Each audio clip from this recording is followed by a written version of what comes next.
New tonight, bracing for impact. It's a constant concern for some people who work in downtown Greensboro. They've started keeping track of car crashes right outside their building at West Friendly Avenue and North Spring Street. They told WFMY News 2's Tahisha Moise it's way too dangerous and something needs to be done. The pair of workers told me they've reached their breaking point. The most recent wreck was just yesterday. They say they're fed up and scared they could be next.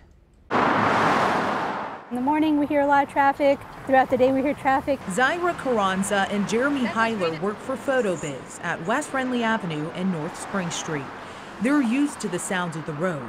What they wish they would stop hearing: accidents. We hear those screeching, squealing tires, and as soon as I hear the noise, I just brace myself. I pretty much just wait a few seconds, and then I say, oh my gosh. It's terrifying because you don't know how the person is. You don't know if they've been injured. You don't know if someone's fled the scene. There's lots of things that go through my mind thinking about that could be one of us leaving the parking lot. The accidents are so regular, Carranza started tracking them on this board. Part of it was because I really couldn't believe that this many wrecks were happening so frequently. She's logged 5 so far this year, but Greensboro police say there have been 11, a welcome number considering last year's 23.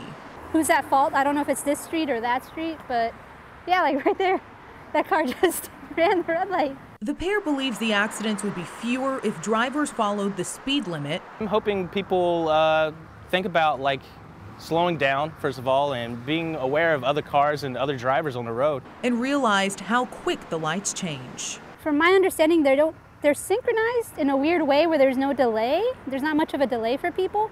They also say the hill up friendly makes it hard to see traffic coming from Spring, and hope to see some kind of sign warning approaching drivers the stoplight will change soon.